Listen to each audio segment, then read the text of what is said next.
नमस्कार। मैं डॉक्टर जितेंद्र पाकड़, दर्शन शास्त्र विभाग, राजकीय महाविद्यालय करौली। मित्रों, आज हम पुरुष के अस्तित्व की सिद्धि के लिए जो तर्क सांख्य दर्शन में दिए गए हैं उनकी विस्तार से चर्चा हम यहाँ करेंगे।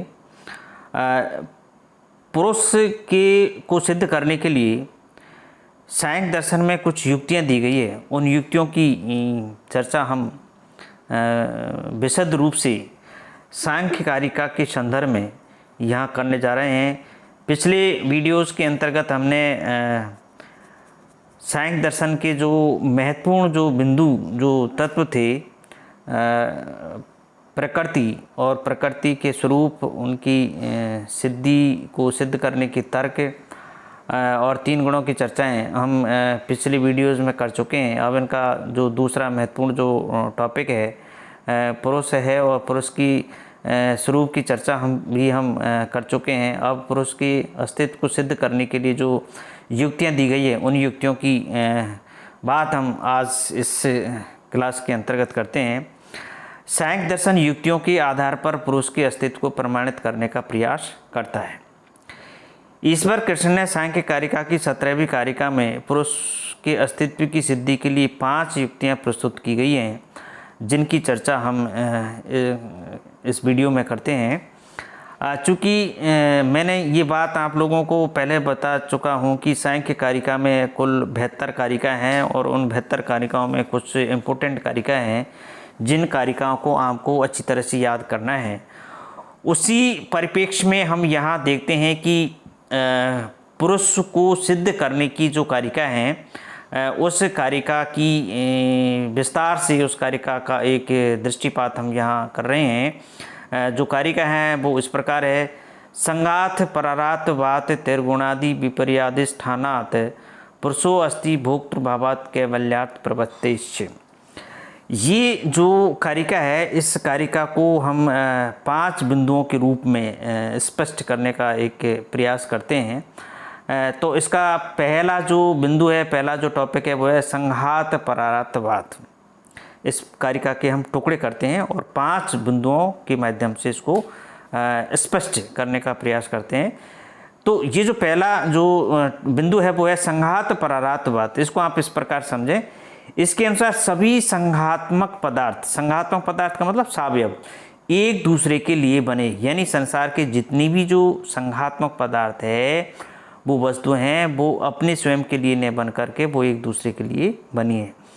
सांख्य दर्शन में संपूर्ण भौतिक जगत के अतिरिक्त जितनी भी जो भौतिक जगत है उस भौतिक जगत के अतिरिक्त इंद्रिय, मन, बुद्धि और अहंकार तथा 5 महाभूतों से निर्मित स्थूल शरीर को भी संघात पदार्थ ही माना जाता है। तो अब आप ये देखें कि ये जो संघात पदार्थ है वो जो संघात पदार्थ है इसमें ये कहा गया है कि संघात परारातवाद, यानी ये जो संघात पदार्थ है अर्थात संसार की जो वस्तु है वो परार्थ के लिए हैं, स्वयं के लिए नहीं करके दूसरों के लिए हैं, ये अपने आप के लिए नहीं बनी है।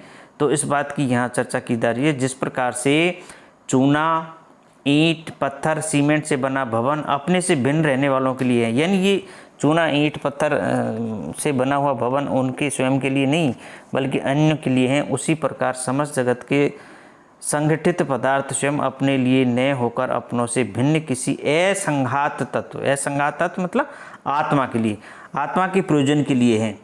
तो सांख्य के अनुसार वह असंघात तत्व चेतन ही हो सकता है, और वह चेतन तत्व पुरुष है जिसे हम आत्मा कहते हैं। तो ये इस प्रकार से इस पहले बिंदु की जो व्याख्या है वो इस प्रकार से यहाँ पर ये की जाती है।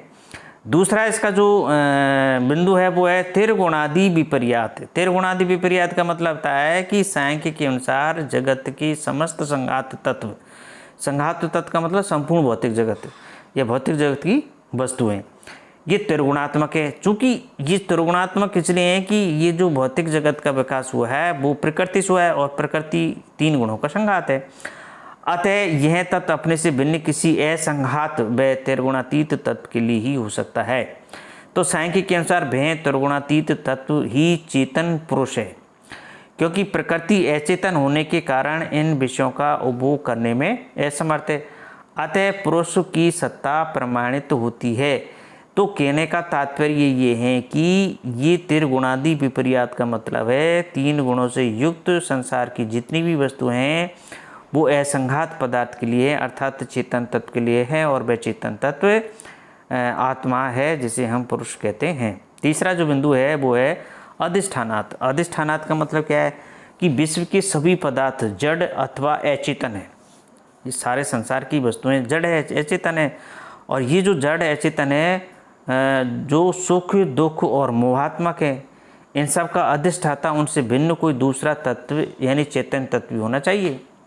तो सांख्य के अनुसार वह चेतन तत्व पुरुष है जो अचेतन प्रकृति महत अहंकार मन आदि अचेतन पदार्थों का पथ प्रदर्शक है, यानी इनका पथ प्रदर्शक करता है। जैसे रथ का चालक जो उसका अधिष्ठाता है वह उससे भिन्न है, इसी प्रकार समस्त जड़ वस्तुओं का भी कोई न कोई अधिष्ठाता यानी भोग करने वाला होना चाहिए।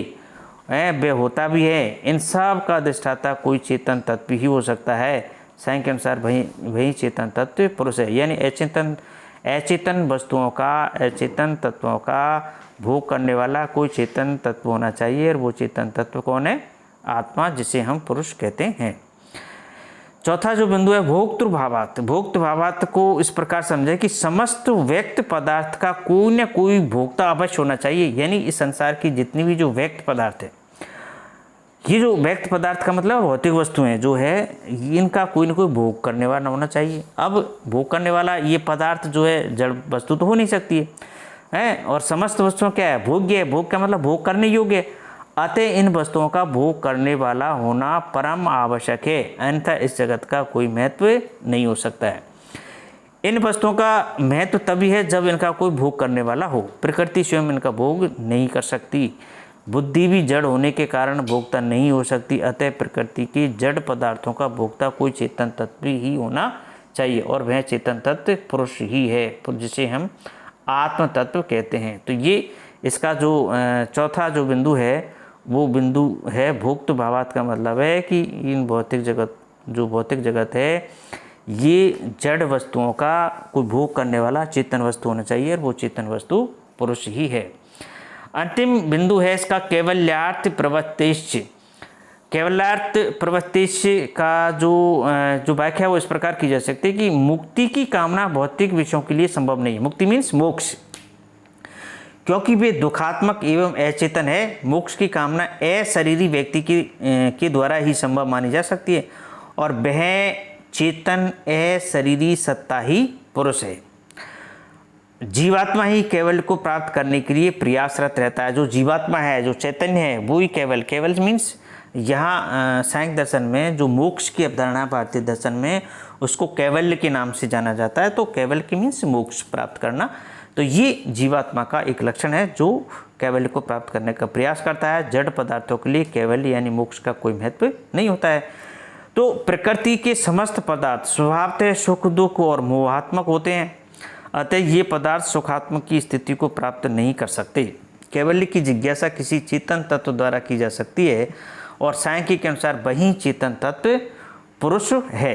तो इस प्रकार से ये यहाँ पर सांख्य दर्शन में पुरुष की सत्ता को सिद्ध करने के लिए 5 जो युक्तियाँ हैं वो युक्तियाँ इस कारिका के माध्यम से हमने आपको समझाने का एक प्रयास किया है।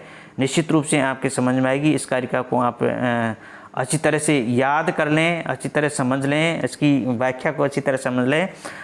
ये सांख्य दर्शन में पुरुष की सत्ता को सिद्ध करने की प्रमाण है जो सांख्य कारिका में इस प्रकार से समझाया गया है। धन्यवाद।